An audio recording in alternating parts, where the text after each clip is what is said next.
Hello and welcome, everybody. This is Tony with Yes and Rob with Yes. Hey Robert everyone.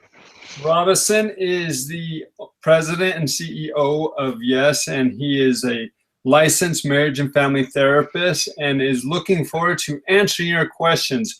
We have had several people send questions in, and as you know, those who are live on the call get precedence. So if you are live, send your questions in and we will answer them immediately. Also, if you are watching this later, you can always send in your questions and we will put them in the queue for the next time. Without further ado, again, this is live. There's no pre-recorded anything. So we want to make sure that you understand that there might be some kind of jumping around because we are trying to answer your question. The first question comes from a wife, comes from a husband. Says, my wife confessed to me that she is struggling with sex addiction. She tells me that she hasn't acted on it and is struggling because she didn't want to hurt me. But at the same time, she feels like she has an itch she can't scratch. What do I do as her spouse? Great question. First of all, really appreciate being here. Look forward to answering your questions tonight. A little bit of my background. I've spent years working with couples, with families, with teenagers. I've spent a lot of time in the last couple years working with teenagers and their families. And primarily, I would say about 50 to 70% of my client base is regarding sexual addiction, pornography addiction issues. And we are seeing more and more women feeling like they can have a voice in this area, being able to come out and say, hey, I'm going through this too. This is not just an issue for men. And really wanting to connect and find help with these conflicting emotions that are existing inside. And this is really indicative of what a lot of women are experiencing. Is they're feeling this need, this void in their lives, trying to fill it, and oftentimes they'll be trying to fill it through pornography. Other times it could be through romance, just reading these novels that try to get them engaged in a romantic type of feeling that they're perhaps feeling unfulfilled in, or other addictive behaviors on the sexual realm of things. And what we've seen, and I'm not making a research-based statement here, yet in speaking with dozens of other therapists, in looking at some of the hypothesis and numbers that do exist, women, as they go down that rabbit hole of addiction, are more likely to seek that actual emotional connection to the addictive material that they're participating with. So for example, a sexting addiction, once women go down that rabbit hole, they have a higher propensity to actually meet up with a partner and go down that route. And so it becomes very emotionally connected and very very chaotic in trying to find that satisfaction in whatever they're trying to numb or cope with.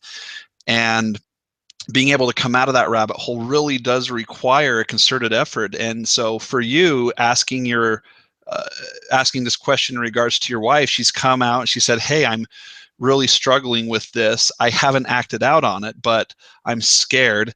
This is kind of an addictive cry for help. This is someone saying, I want to find ways to better connect where there might be a gap in their lives. And that's not to say that you're not doing well as a husband or a partner.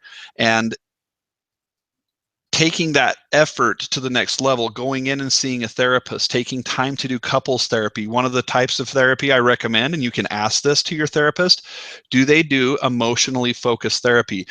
Emotionally focused therapy is specifically geared to recognize that emotional dance and where those unfulfilled areas are in a relationship. Susan Johnson, being the founder, one of the founders of emotionally focused therapy, has done extensive research on its success, and it is staggering the amount of improvement that couples find in their relationships. Essentially, what we're all looking for as human beings is love and connection. We want to feel validated. We often ask that question, will you love me if? And we see this in our parenting relationships often, where children will do a behavior almost as if they're testing the waters. Will you love me if I make this mistake? And so often in our relationships, we validate that with anger or shame or other negative emotion, which then confirms the negativity inside of them. So if a partner's coming to you in honesty saying, hey, I'm struggling with this. I know it's not healthy, but they're reaching out for help.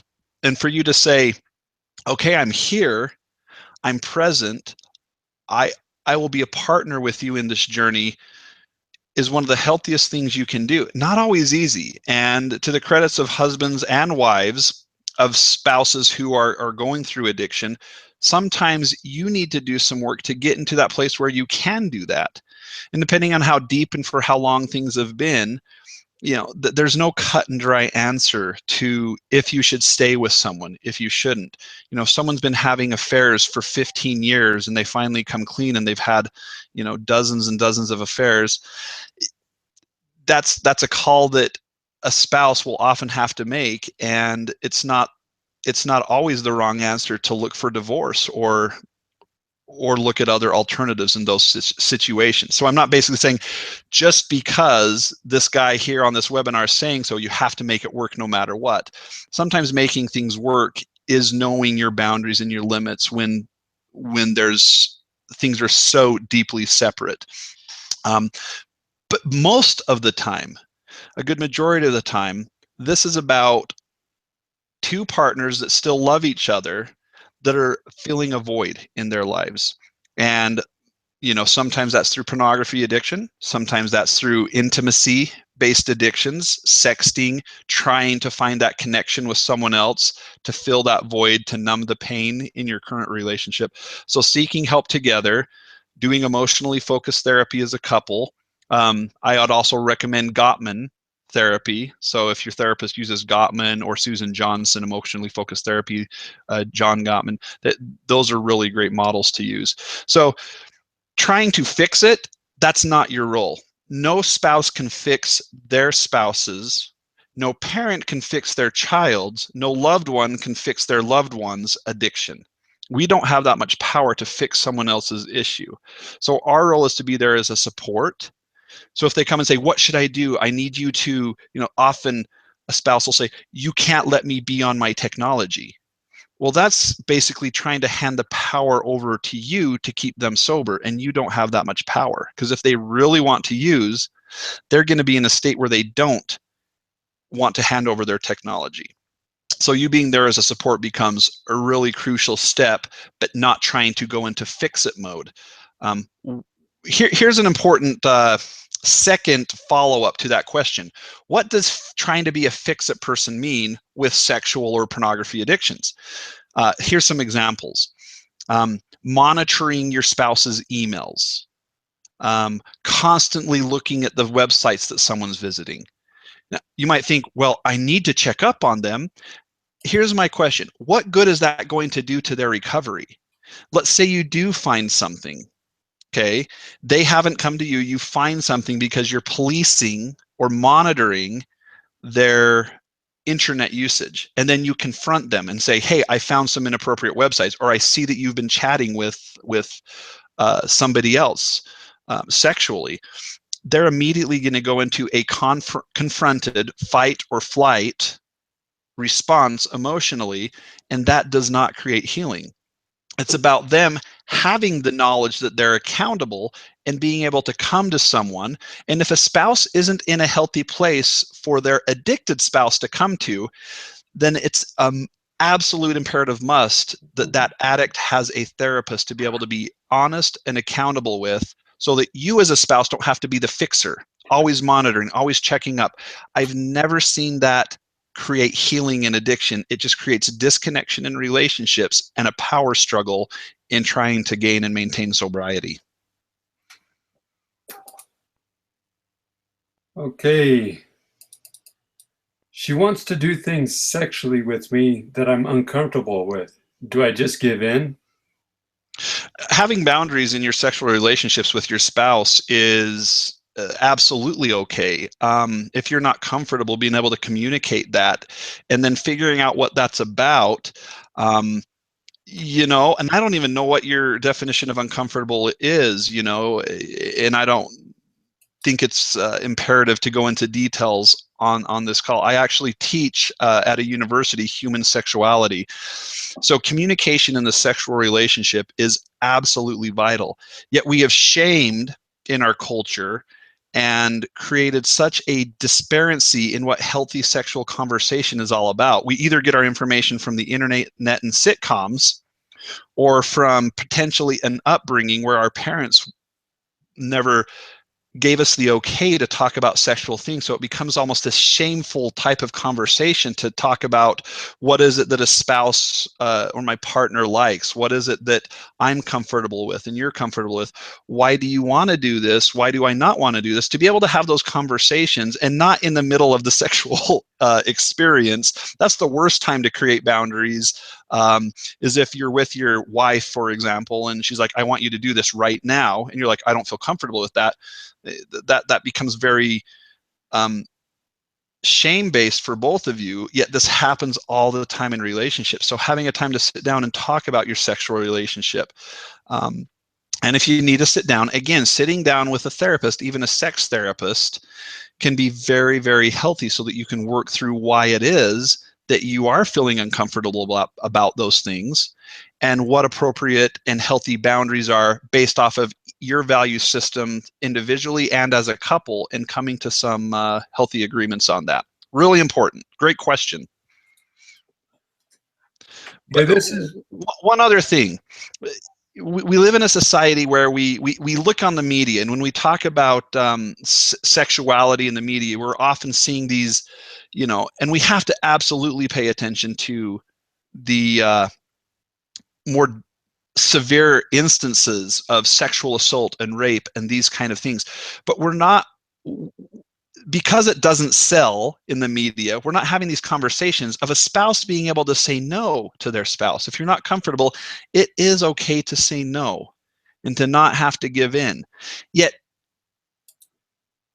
being able to have that conversation, for example, if a woman is feeling battered and abused, they have every right to get into a healthy and safe environment, to go to a woman's shelter, to be able to have that voice, to get into a place of safety if they're being abused is absolutely vital. So I want to make sure that I make that point clearly. Yet what I feel like we're talking about with your question is, you're a couple, you have a sexual relationship. For the most part, you're trying to do your best. You have your everyday struggles. Addiction is very common in relationships. And so you're just trying to say, what are the right boundaries? And so in that standpoint, you should be going to a therapist, talking about those things, communicating, and discovering what's comfortable for each other, which can really help a sexual relationship. okay. Now we're going to venture into the land of the youth. It says, what should parents do when they discover that their young teen or preteen has been looking at porn sites online? And what does that actually mean? What does communicating with your teen mean, or what does the content of pornography mean? I'm a little confused by the question. I think the way it's written, it's referring to what is looking at porn sites mean. I mean, what is porn, I guess, is kind of what they're looking at. Well, that's I guess part of the debatable question too. Porn would be anything that's insinuating sexual response. I have clients that will be heavily involved in technology pornography addiction, and they don't even go to full nudity. And someone would say, "You're crazy, Mr. Therapist, saying that that's pornography." Well, to them it is. If they're going to bathing suit sites and they're spending hours on end inciting the sexual emotion, disconnecting from human relationships, looking for something outside of a real connected, meaningful relationship with communication, they're getting the sexualization through the internet. And it's interesting because a lot of teens will put these boundaries on themselves and will say, well, this isn't a big deal. But what they're still doing is they're feeding really high levels of neurochemicals into their brain outside of connection, because we're not connecting with that picture or that video of a bathing suit on the internet. So that can be classified as pornography, in my opinion, even though society wouldn't classify that as pornography. To that teenager's brain, it is. They're getting aroused. They're finding a sexual response cycle through that. They're orgasming. They're experiencing all those things that we relate to a sexual response cycle. Atypically, what people refer to as pornography, we have like the soft core nakedness, hardcore sexual acts with others. So anything in that realm is being used as a mechanism to incite. Now, not to be mistaken for kids that, you know, I've heard parents say, my child was looking at pornography. I come to find out that the child went and asked their parents about, yeah, my friends were talking about masturbation. What is that? And the parents didn't want to answer the question. And so the kid goes on the internet and starts searching masturbation. The parents find that they've been searching masturbation. That kid is genuinely interested in finding out what their friends are talking about. And if parents aren't answering these questions, they're going to go on the internet and they're going to figure it out for themselves. So having open communication regarding sexuality as parents is vital. And to not necessarily jump to conclusions, but if you see like a list of 40 websites and you can see that they're visiting these things for 2 straight hours, you can be pretty sure that they're inciting sexual emotion, and it's not just researching a topic or trying to educate themselves. So the rest of the question was, what should I do? How should I communicate with my teen? I'm writing a book right now, but I'll introduce you to one of the concepts. I call it the code, C-O-D-E. You always want to start with compassion. What we often do as parents is when something's shocking, or what I call a critical moment, and so I call these this is the C, the code part of C is you hit a critical moment, and then you always lead with compassion. But what we so often do in critical moments, like my son got caught drinking at a party, he's 15, and the parent will respond critically in a critical moment. What were you doing? You know what our rules are. You're grounded. And boom, you respond critically. You go immediately to the consequence. That does nothing. That does nothing to change behavior or create connection or create healthy processing. Yet I'm guilty of this as a parent. We all struggle as parents in reacting negatively towards critical stimulus. It's shocking to our system sometimes. And so for a mom or a dad to be like on the computer and see, or on taking their kid's iPhone and checking in on it and saying, oh my gosh, I just found all these hardcore pornography sites. We don't do this in our home. That's so terrible. This is bad. This is going to hurt you. And that shame language, and it's going to hurt the relationship, and it's going to create a desire for the child to close down and not communicate. So always lead with compassion. So how would we do that if we find our child is looking at pornography? The first thing I do is go to say, hey, I found this information. I don't want you to have to be scared that I found it. You're going through, a pretty normal phase in your life, and I'm here to talk about this with you. I want you to be honest about it. You're not in trouble.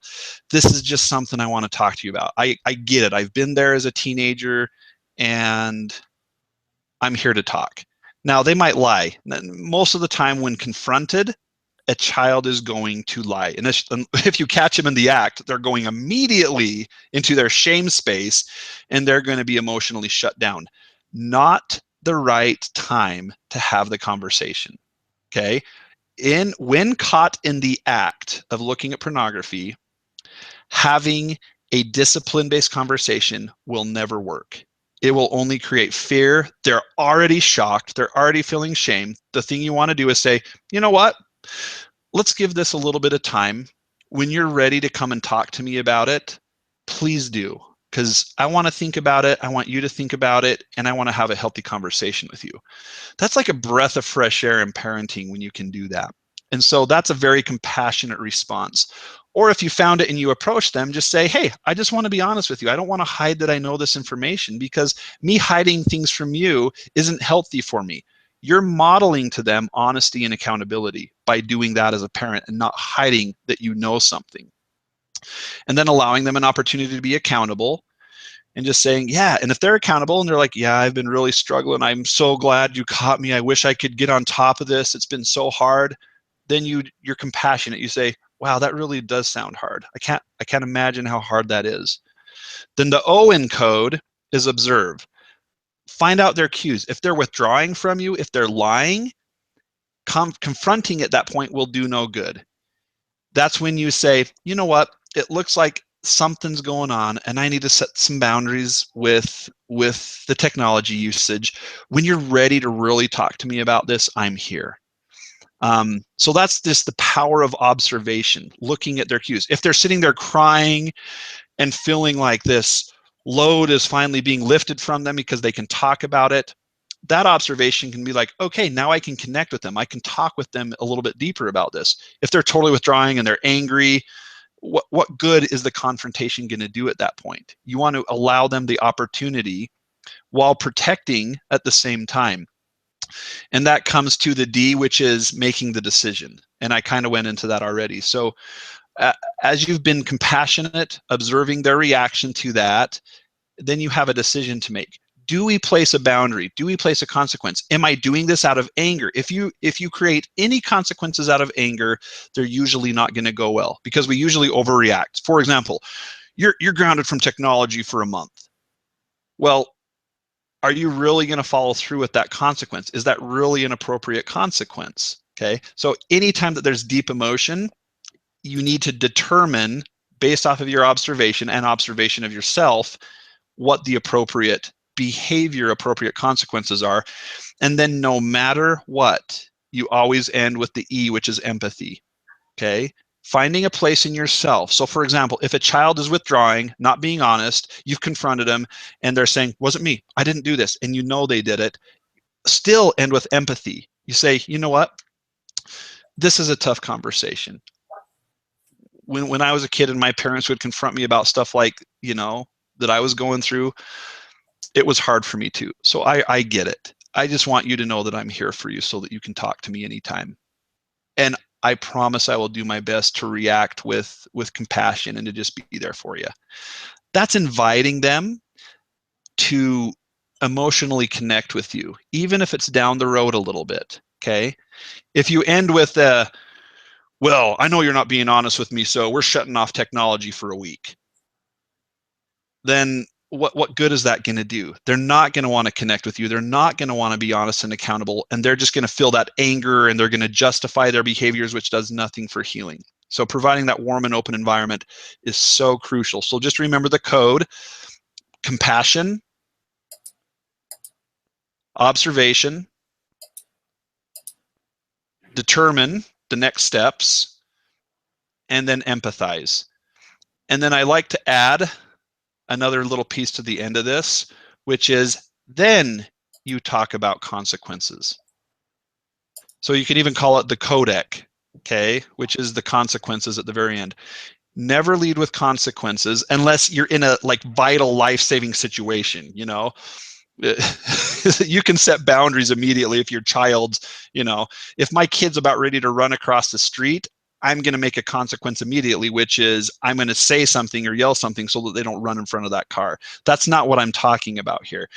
This is talking with them about consequences after you've connected with them. And often what you want to do is let them talk about the consequences. Well, what do you think we should do? What's going to help you with this? What kind of consequences should, and let's say they're lying and not being clean, coming clean with you on the fact that they're looking at pornography. You could say something like, well, obviously something's going down in our house. And so what do you think we should do to kind of protect our technology? And what's funny is even if they've been lying, they'll often self-regulate right there. They'll say, well, we should probably do something so that whoever's looking at it, you know, can't get access. You're like, well, and then I like to play the game of, well, who says they can't get access somewhere else? So, you know, what should we do? You know, what can we do so that we can start working on this, you know, whoever's struggling in our family? And then it gets them really thinking. And they're like, well, I don't know, but it gets them thinking. And obviously you want to have your computers in open places. Kids should not have tech in their beds at night.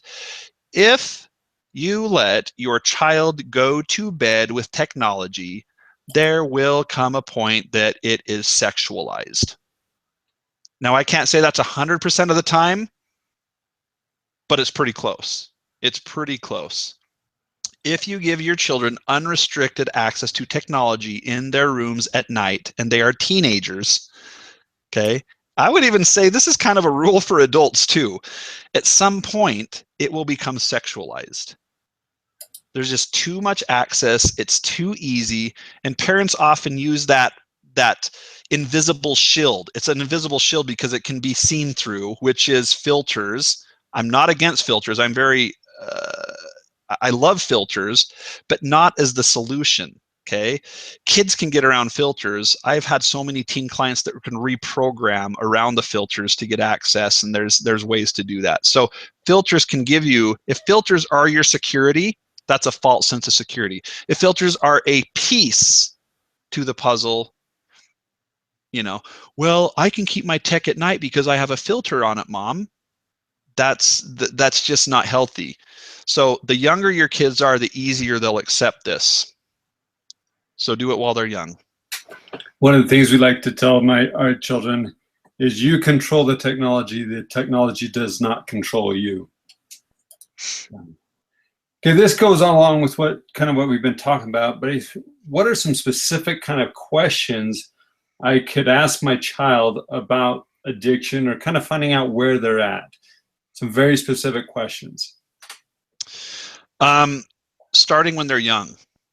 No matter what the question is, starting when they're young, and knowing that each child is different. You know, one child might be so curious. You know, I have a daughter that when she was 6 years old, she was asking questions because she'd hear things at school. She was curious. She would come home. She would ask questions. And so we'd answer the questions age appropriately. I'm not going to go into all the deep details of the sexual process if a child comes up and says, "What's sex?" when they're 4, because their brains can't cognitively process it that well. But once my daughter's 7 and comes home and says, "Okay, so what's sex?" I'm going to tell her what sex is. I'm going to be very direct and honest with her. And in fact, here's a perfect example. And then I'll go into teenagers in a minute here, but I'm talking about the younger 6, 7, 8, 9-year-olds. My daughter comes home from school when she was 8 years old, and we had a very open conversation about sex with her, I think even before she was 7. And she came home from school and she says, "Okay, I got a question, Mom and Dad." And I love when my kids come and talk to me about this stuff because it makes me feel like they don't feel shame around it. They can talk about it. She says, "Okay, so-and-so, he's my friend, and they had a divorce, and he was saying that he doesn't have a dad, that he only has a mom. But where did the sperm come from? Where did the sperm come from if he doesn't have it? He has to have a dad, right?" And the first thing I'm thinking is, that's awesome, my daughter's bringing this to me. And then the second thing, I'm like, start to fear, oh my gosh, what did she tell this kid? You know, that's not her place. And well, what did you tell him? And we had coached our daughter on this. If anyone ever comes to you asking you about things around sex or anything related to it, they need to go talk to their parents. That's not your place to teach them. Just like we want to talk to you about it, and you can come to us about anything. And so thank goodness she says, "Well, I told him that he needed to go ask his mom because I thought that he had a dad." And she said that to him, and it opened up a really good venue for us to talk about it. And that's what open conversation outside of shame does with your children, is they feel safe and secure coming and asking you those types of questions. So providing that open environment when they're young, my opinion is by the time a child is 8, latest 9, they need to know what sexuality is. And parents say, "Well, we don't want them to become curious before they're ready." So do you want to be the ones that break the news to them, or do you want their friend circles to? That's the question I would ask you as parents, because it's gonna happen eventually. You know, I remember being around a friend group talking about sex in a very conservative small town when I was 8 years old, way before my parents even thought of having a sexual education conversation with me. So this is the first rule that I give parents, is to have that open environment outside of shame. To not use words like bad, don't do this. Whenever you're using that no language, those negative words surrounding sexuality, it starts to create shame, and they won't want to come with you with questions. Okay, so you have to frame things in positive language. Sex is amazing, it's awesome. Here's our family's value system around it. We're always here for you whenever you have questions. You know, it's kind of an exciting topic, so you're going to be curious about asking questions, and so we're always here for you. And even when you do that, it's still not easy for kids to come to. You know, my daughter's a little bit of an anomaly. She loves to come and talk about it. I have another daughter 2 years older, and it kind of terrifies her, even though we've been just as open with her. So that's a whole other ball game, is knowing when to press and when to back off as parents, and you can kind of sense that. Now with teenagers, it's kind of like, well, if you're finally starting to talk about sex with them when they're 14, 15, 16, and you haven't set that precedent where they feel comfortable coming to you, you kind of have to start from scratch. And that can happen by you going to them and saying, you know what, your mom and I, or I, you know, if you're coming from a divorced family, single parent, you know, I haven't been open with you about sex. And I'm just letting you know that I'm here for you. We can talk about anything, whether that's pornography, whether that's sex, what's going on with your friends, dating. I'm here for you to talk about that, and I will always be an open resource and not shame you for that. You know, it's an awesome, wonderful thing. I know I haven't done that much with you, and I'm so sorry that I didn't do that, but I really want you to know that I'm here for you. That's where I would start with a teenager if you haven't already started. Okay. And just because you told your child when they were 8, you know, sex is this and we shouldn't do it. Let's say you had that like 1-minute conversation, you still haven't opened that door. That's, you know, having that consistent touch point with your kids, them knowing that you're available. You know, maybe you could go up to your kids, you know, and say, you know, I was talking with my friend the other day, and she was saying that, you know, a couple of her kids have been looking at pornography, and she actually responded to her kids really positively and without beating them up about it. And I just want you to know that that's the kind of mom, or that's the kind of dad that I am, is if you're ever, you know, going through something like this, I want you to know that you don't have to hide it from me, that I'm here to talk about it with you, and I'm not going to beat you up about it. Providing that kind of an atmosphere. Now, that doesn't mean that you're like, hey, congratulations, you're viewing porn. That's okay in our home.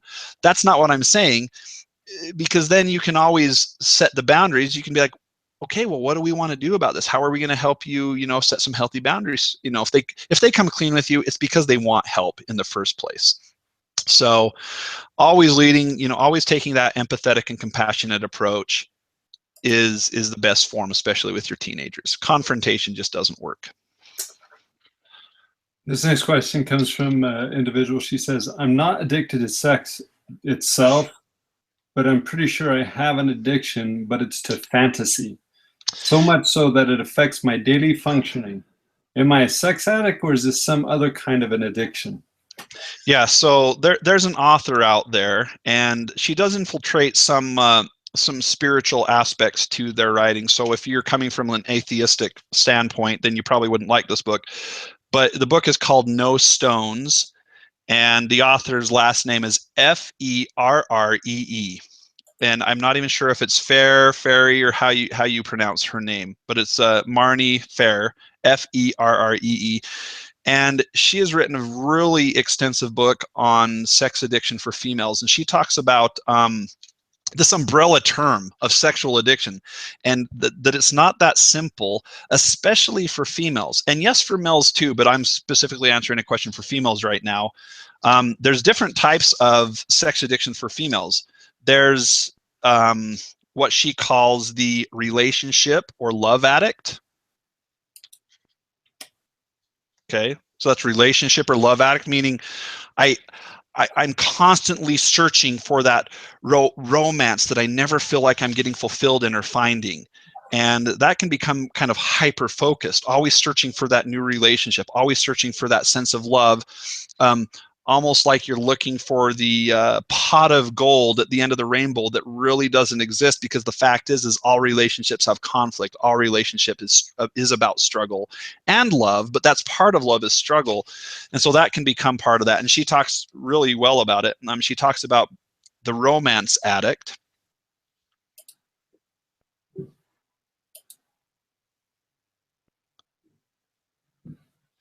She talks about the fantasy addict. So always fantasizing, if only my partner would do XYZ, then I'd be happy. So always fantasizing, never feeling like it's good enough. And so often that'll go into like romance novels, always finding your sexuality through those. That can be very addictive. Pornography or cybersex addict. And within the female realm, this has really become a major issue. We often think, oh, as guys that are struggling with pornography addiction, the level of women, I don't know the exact statistics, and you can go research it on the internet. I don't know how accurate the data is, but some studies show that upwards of 30 to 40% of women regularly view pornography. There's what she calls masturbation. Now, I'm not going to get into the debate of whether you should or shouldn't masturbate, but when masturbation is taking place of intimacy with your partner, this can become very addictive, meaning that's where you're finding your satisfaction, not through your healthy partner relationship. As a human sexuality professor, the healthiest form of passionate intimacy is when partners are exploring with each other versus individually. Now, some sex therapists would say, well, if you're dealing with sexual dysfunction, masturbation might be necessary in some of those situations. I'm not talking about sexual dysfunction. I'm talking about intimacy and addiction within a couple relationship. If you are substituting your spouse, then that can become an addictive issue. Exhibitionism. So this is her talking about encouraging and applauding women for finding that validation by showing off. And that can become addictive. In fact, in the diagnostic manual of mental disorders, you can look up histrionic disorder, which is, it's almost like Hollywood. They're always trying to be seen, doing whatever they can to be seen. And so it's not always just about sexual body, but it's about trying to find validation and connection by being seen, which at some level is every human's desire, is to be validated and loved. Yet when it goes to that addictive extreme where you're doing things that are interfering with healthy normative living, that can become exhibitionist. The addict who sells or trades sex, that's another form of female sexual addiction. Okay, that's pretty self-explanatory. And then partnering with another addict, kind of becoming a co-addict or finding someone else with a sexual addiction. So I hope that helps. So it's not that cut and dry, and so I would recommend reading that book if you're a female going through sexual addiction. I feel like it's a really great resource. And for those who are listening, you can see it on our screen right now, that you can just buy it through Amazon. But it's like $17, and I have no correlation with this book whatsoever. It's just one that I use in my clinic when females come in, and I feel like, well, this woman lays it out pretty well, and whether you agree with everything or not, there's going to be some pieces in there that are very meaningful to you. My husband informed me that he's a sex addict. I'm confused. I don't know what my emotions are right now. But I'm worried because we have a 12-year-old daughter. And I asked him if he's ever looked at her that way. And he says he hasn't. But I'm not really sure what to do, if I want to see anybody about that. What's your recommendations? Spouses that are going through this. So if you're a spouse and your spouse has addiction, I do absolutely recommend that you have someone that you can see, because it's so hard on the addict to come clean and to go through their healing process, but it's excruciatingly difficult, sometimes even more so in some ways, for the spouse of an addict. So you need support. You need those compassionate, empathetic ears to listen to you as you process through your emotions, because it can be extremely chaotic and emotionally volatile when a spouse comes clean with their addiction. In fact, I call this the nuclear example. When a spouse comes and says something like, hey, I'm a sex addict, I've been seeing prostitutes, or I've had an affair, there's usually almost like this nuclear explosion, and you can't even figure out all the chaos happening around you. And then what most spouses go through is this fallout. So after the bomb explodes, there's sometimes days, weeks, even months of fallout, which is kind of feeling like they don't want to eat, having this emotional deregulation, not feeling like they can figure out their emotions surrounding it. So normal to go through that. It's kind of a grieving and a healing process for you too. And no, it's not fair. And I have so much compassion for men and women who have an addict spouse when they come in and they say, this isn't fair. I didn't ask for this. I didn't bring this on myself. And I have so much compassion for them. And I say, yeah, you're right. It isn't fair.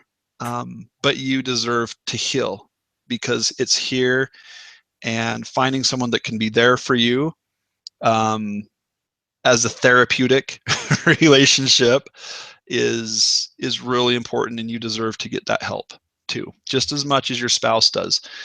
And doing some couples therapy is really, really important. And so if your spouse is totally unwilling, now, this is the hard question. How long should I stay with them? If they're having affairs, if they're seeing prostitutes, even I have women say, if they're addicted to porn and they don't want to get help, I honestly can't answer that question directly, because I've seen so many different scenarios. I've seen women who stick it out for years, and I'm just like, oh my gosh, you are so amazing to have that much compassion, as they're not willing to work through it. And here you are doing all this work.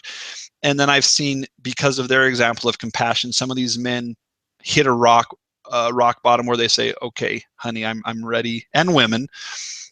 I apologize for overgeneralizing men, because this is both ways, where they say, I'm ready to get some help. I'm ready to do some counseling with you. And I'm just saying, wow, I mean, huge kudos to those spouses who are willing to wait that out, because I've also seen scenarios where the spouse doesn't change. They choose to not get help. They choose to stay disconnected, to not acknowledge or admit their addiction and start working through it. And so one of my mentors, Gordon Bruin, who's the founder of a lot of the materials that we use, he would often say, everyone has a breaking point, and only you know where that is. And so when a couple comes into my office, and let's say I have a very compassionate spouse, and maybe the addict is constantly relapsing over and over and over and over and over and over again, I often will tell those spouses, you have a really compassionate spouse who deals with this on a really high level, but even they have a breaking point. And it's important to understand that, and that if you're going through the addiction, that you take your recovery very seriously, as difficult as it is, and really engage in the steps of action that create the healing in the brain. There's another question that's similar to this that kind of fits right along, so I'm going to skip down to it. It says, my husband has not been involved in viewing porn since his discovery, but I'm angry, hurt, and I resent it. I think everything's okay, but then she'll find a trigger, something that just helps bring it back. How do I deal with these moods and emotions as they come up? And then how do I explain to my husband that these triggers send me spiraling again, even though time has passed and he has been clean? Well, giving yourself permission to grieve is absolutely essential. Of course, you feel these triggers. Of course, you feel this level of hurt and pain associated with this. There might be some other underlying issues, maybe some trauma as a child that bring up some of these triggers. If so, explore those therapeutically. And even if there hasn't been anything in the past, the fact is a lot of spouses of addicts feel this kind of just pit and anger and frustration, and they're triggered. And I want to say this very gently. this provides an opportunity to really connect with your spouse, because on their end, they're going through those same kinds of triggers and frustrations. They're usually very angry with their addiction. They hate their addiction. They wish it would just go away. Yet it's become so cyclical in their brain that they often find themselves back into these addictive traps. And so as a partner, if you're going through these consistent lapses with your emotions surrounding your spouse's addiction, you can kind of empathize with them and they can empathize with you. And I would just say to addicts, think of how many times you've slipped and relapsed and gone through these struggles. And now you've come clean with your spouse and you're finally talking with them about it.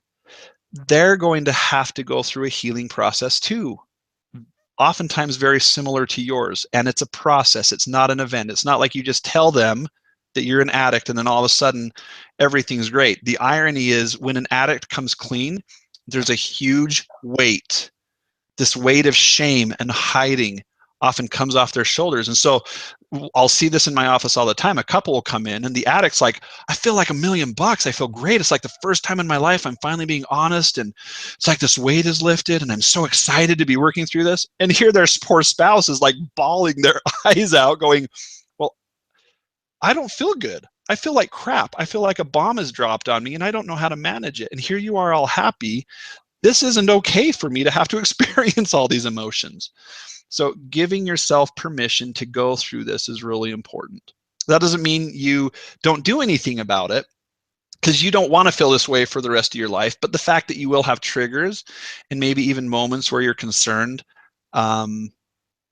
is normal. You're normal. Don't beat yourself up for that. Giving yourself some space. Now, engaging with your spouse when you're having one of these hard moments where you're angry and frustrated, engaging with them, it's not going to create anything good. And spouses, when your spouse gets angry because of your addiction, giving them the space they need. It's not your role to fix their emotions at that point, okay? You don't have enough power to fix their emotions. And it's interesting that you said in your question, even though he's not viewing, I still feel this. Right? So it's not about you having to fix those emotions because you don't have that much power. That's a process they're going to have to go through. And so addicts will often shame themselves because of the pain of their spouse, but that's not going to do any good either. You want to have a healthy sense of remembrance and accountability of the pain that it causes, but beating yourself up about it will only lead you back to relapse again and wanting to hide it even more. Okay?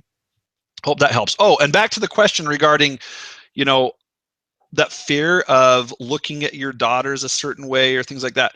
The fact that most pornography addicts aren't fantasizing about their own children or younger kids. Now, if someone is into child pornography, which is very illegal, and by law, if I find out about that as a therapist, I have to report that legally.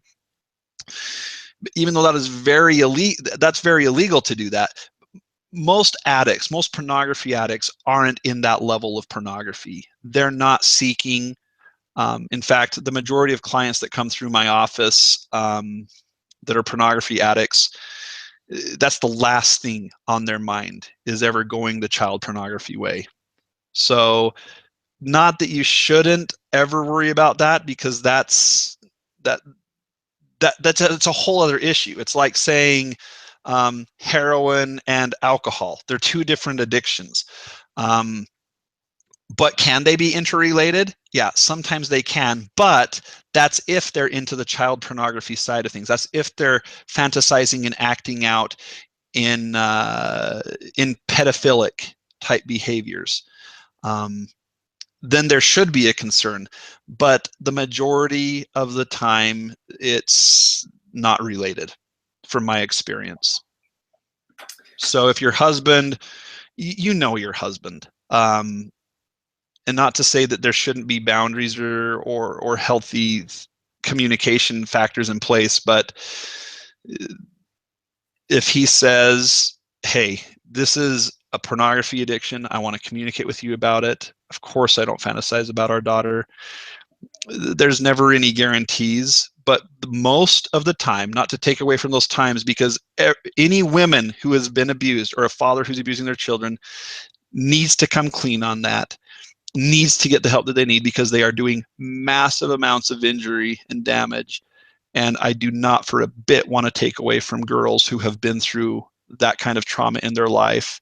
I mean, you can go look at some of the females who have been able to come out and say, my father abused me, like the Brown piano prodigy girls. They've been on Oprah, I think, and they've written a book about being able to come out and say, hey, my father was abusing me, and we felt trapped for so long, and giving permission to these kids to come out and get help is so important. Okay, but not to create that fear where when someone looks at pornography, can there be a correlation sometimes or a causation sometimes? Yeah, but most of the time not. This individual says, thank you so much for doing these.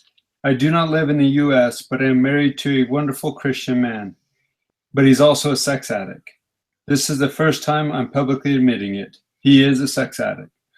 I'm going to counseling, which is good, but I need more support. Do you have any suggestions?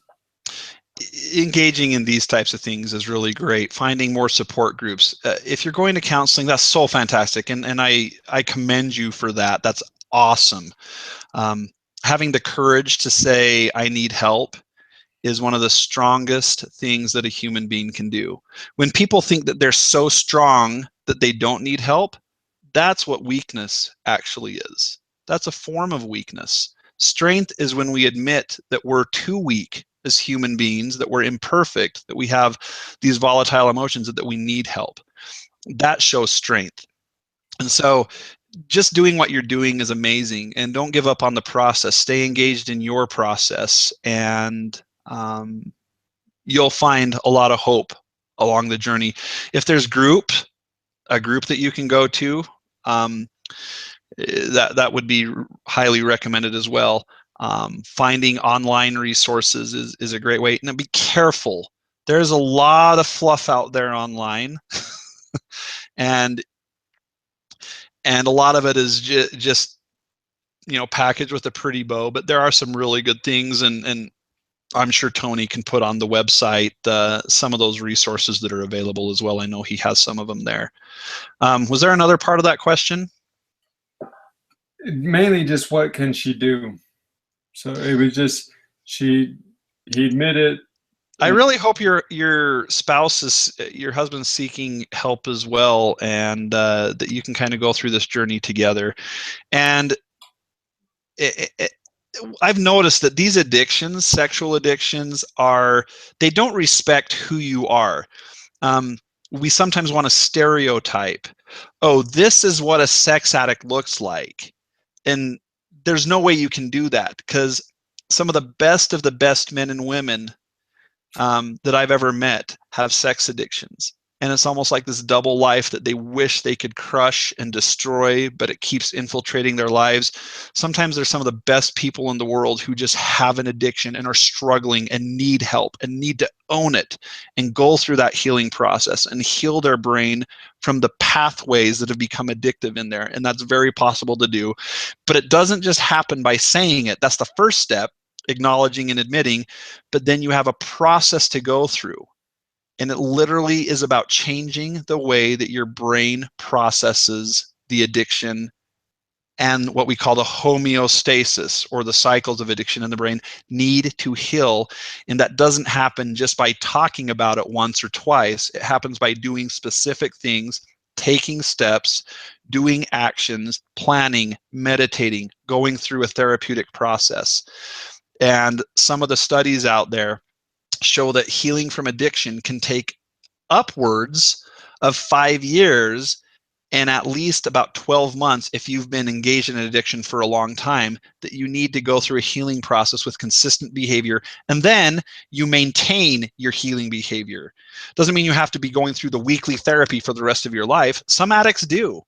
And frankly, those are some of the healthiest people I know, because they choose to simply stay engaged in their process because they don't want their addiction to crop back up and hit them in the backside again. And so they consistently stay engaged. A lot of individuals who go to Alcoholics Anonymous never stop going. Even if they've been sober for 20, 30 years, they still show up on occasion to just say, hey, I'm an alcoholic. I'm staying sober. That's why I'm here, is to talk about it and to keep myself in check. So, and for spouses, yeah, seeking help is awesome. Congratulations. You're amazing. And I really commend you for that. Okay, we're coming up on the hour, and so this will be our last question. And again, send in your questions. We will queue it in for next month. We are so grateful for everybody who is listening to this and joined us.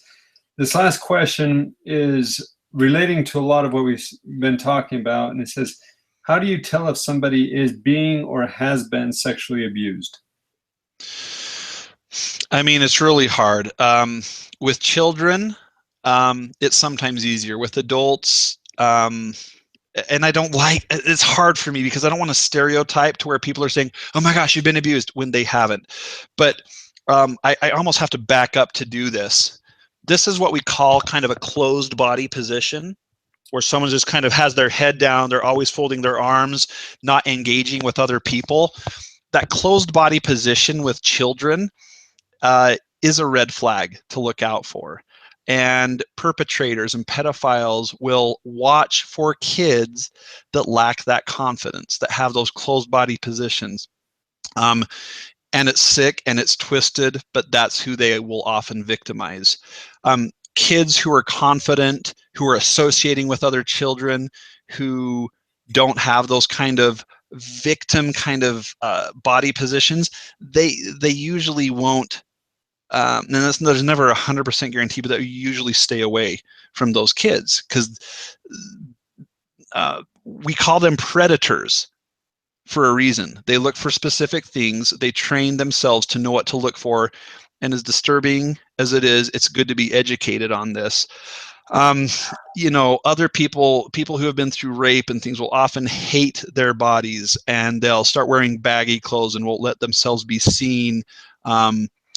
They'll just, same thing, they'll be very isolating, and they'll disengage from any kind of relationship because of that fear. And so individuals who have been abused, sexually assaulted, raped, really need to find permission to come out and to talk about that and to go through their healing process, because it's not your fault. Not even one little bit. It's never the victim's fault. And I have heard so many victims say, well, if I wouldn't have been.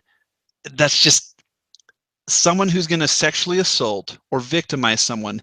It's their fault 100%. All righty. Well, thank you very much, Rob, for taking some time this evening. We really do appreciate it. And I'm sure everybody listening to this really does appreciate it. These questions. Please send us some feedback in regards to the way I'm answering these questions. If you'd like us to do a webinar where we shotgun, maybe do like a 2-minute timer, because I know we don't get to all the questions, but I don't want to rob you from the depth of the information that your questions really require. But if you ever want us to do a webinar where we just shotgun answers and give some quick answers to questions, we could do that too. So send us your feedback, please. In that case, it would have to be a Twitter thing for you to do shotgun, Rob. Yeah, I'd have to have someone here is probably smacking me upside the head. No, that would be a lot of fun for you to watch. You could just watch me getting smacked around every 2 minutes, and we can all laugh a little bit about that. We really appreciate it, Rob. Thank you so much. And we know that thanks, everyone. You have your family you want to head off to, and same with myself. But thank you so much. If you have any further questions, please send them in. We're here to help you. We're here to answer your questions. It's all about you, and we really want to be able to be that resource for you. Go ahead. You can always contact us at our website, which is utahfamilytherapy.com or pornstinks.com, and we look forward to talking to you then. Until next month, have a great. You're awesome. Love yourselves, people. Talk to you later. Bye.